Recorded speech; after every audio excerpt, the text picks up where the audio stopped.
A millionaire takes her twin children out to dinner, and upon seeing her ex-husband, does the unbelievable.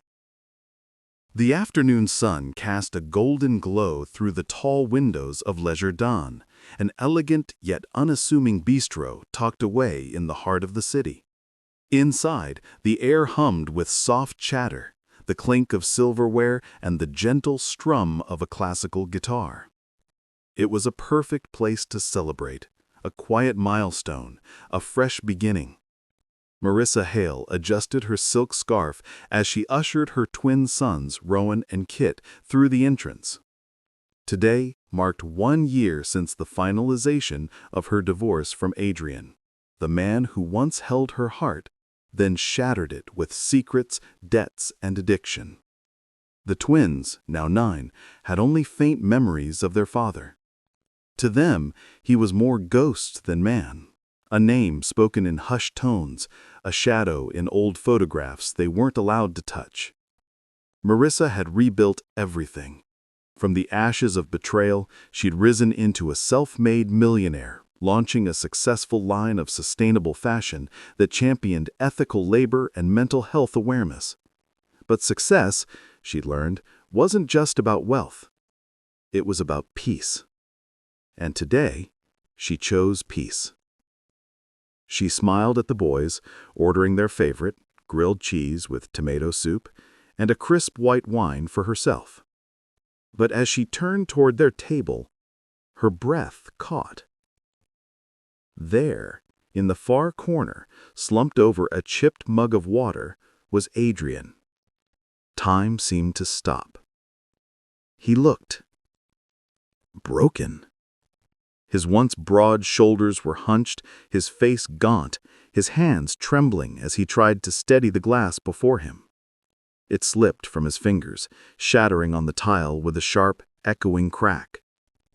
Patrons flinched. A waiter rushed over, muttering about cleaning fees.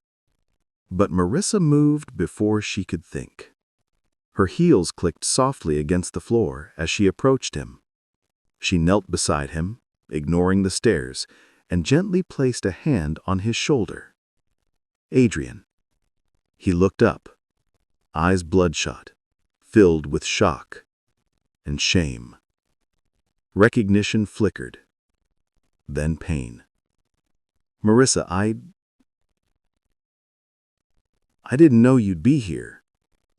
She saw it then, not just the tremor in his hands, but the deep fatigue in his bones. This wasn't just the aftermath of gambling. This was illness, stress, desperation. I lost my job last year. Couldn't afford rent, been sleeping in shelters. That water, it came with a food voucher. He looked away, unable to meet her gaze. I don't expect anything, not after what I did. Marissa's heart ached. Not for the man who betrayed her, but for the father her sons barely knew. She thought of Rowan asking last month, "Does Dad even remember my birthday?" She thought of Kit drawing a family portrait, then quietly erasing the third figure. Without another word, she stood and extended her hand. "Come sit with us." Adrian's eyes widened. "What?" "You heard me," she said softly but firmly. "You're their father. And today is about healing." Tentatively, he rose, wincing slightly as he straightened.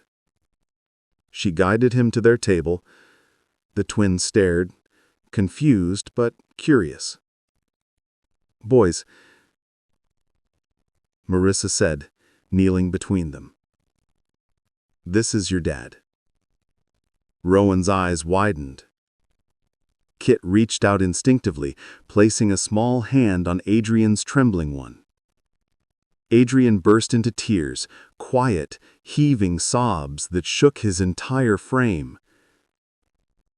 "I'm so sorry," he choked out. "I've missed you every single day." Marissa signaled the waiter. 3 more meals, please, and a doctor's number. I'll call him after lunch." Over the next hour, something miraculous unfolded. Laughter returned to Adrian's voice, if only in fragments. The twins peppered him with questions about his favorite color, still blue, his childhood dog, a scrappy terrier named Jasper, and whether he liked dinosaurs, which he did, especially the T-Rex. Marissa watched, her own eyes glistening, as the chasm between past and present began to close. She didn't forgive him fully, not yet. Forgiveness, she knew, was a journey, not a single act. But compassion, that she could offer now. As they left the restaurant, Adrian stood taller, clutching a napkin with Marissa's number scribbled on it. "I'll get help. For them. For me." Marissa nodded. "Then I'll be here." Driving home, Kit leaned forward from the back seat. "Mom, was that brave, what you did?" She met his eyes in the rearview mirror. "Sometimes, kindness is the bravest thing we can do. Especially when it's hard." That night, as the city lights shimmered outside her window, Marissa realized that her wealth wasn't measured in bank accounts or designer labels. It was measured in the courage to choose humanity over bitterness, connection over closure. And in that simple lunch, she hadn't just changed Adrian's life. She'd reminded her sons and herself what truly matters. If this story moved you, please like, share, and subscribe to ACA Story Tales for more emotional journeys of redemption, courage, and second chances. Tell us in the comments, what would you have done in Marissa's place? Don't forget to stay connected. Your support helps us bring more powerful stories to life. Drop a comment and let us know where you're watching from today. Thanks for watching.